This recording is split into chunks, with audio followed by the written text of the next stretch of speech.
Corpbiz. Hello and welcome to Corpbiz. My name is Shalin Verma, and in today's video we will understand the role of EIA consultants in the public hearing process. The public hearing is crucial to a successful environmental impact assessment. It serves as a means for directly affected individuals to voice their concerns and promote transparency in the whole environmental clearance process. The critical difference between the public consultation and participation is that the former is a passive process of requesting written inputs from the public on their concerns. In contrast, the latter involves a more active public engagement, including dialogue, examination, consideration, and responses. In other words, public consultation is generally conducted in a listening mode, while the public participation goes a step further and considers the active participation and engagement from the public. So, let's understand the process of public hearing. The process begins with the concerned state pollution control boards or SPCBs issuing a notice in at least 2 newspapers circulating in the region, one of which should be in the local language. The notice includes the date, time, and location of the public hearing. The public has 30 days to provide written suggestions, views, comments, and objections to the SPCB. The public has the access to the executive summary of the project's salient features in the local language and in English, which can be obtained from the department. The SPCBs form a public hearing panel that includes representatives from the State Pollution Control Board, the district collector or their nominee, the state government representatives dealing with the project, and up to 3 representatives of the local panchayat or municipality, and up to 3 senior citizens nominated by the district collector. After the public hearing, the project developer will receive a no objection certificate or NOC from the SPCB and then proceed with the application for the environmental clearance. Now let's understand the role of consultants in this process.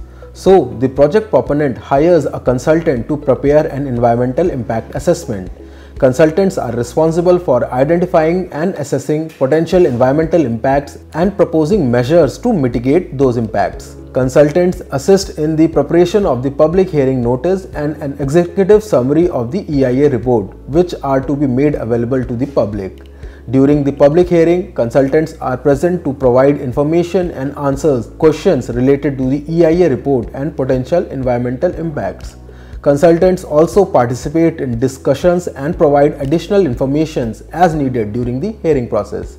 Consultants are responsible for compiling and addressing any concerns or objection raised during the hearing and make necessary revisions to the EIA report. Consultants also assist in preparation of the final EIA report, which incorporates any changes made after the public hearing. Now, it is also important for the proponent to understand the regulations that makes the assessment of social aspects necessary during the EIA process. In this list, first comes the EIA notification of 2006.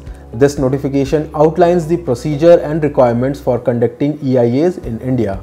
It specifies the projects and activities that requires the EIA and the procedure for conducting the public hearing. Next is the National Green Tribunal Act of 2010. The NGT or the National Green Tribunal was incorporated under this act to handle environmental disputes and provide effective and speedy disposal of environment-related cases concerning the resettlement and rehabilitation of the affected people, ensure compensation to the affected stakeholders, and address the disputes arising from the violation of hearing outcomes. Next in the list is the Environmental Protection Act of 1986, which is the umbrella legislation for the impact assessment process in the country. This act provides the legal framework for protecting and improving the environment.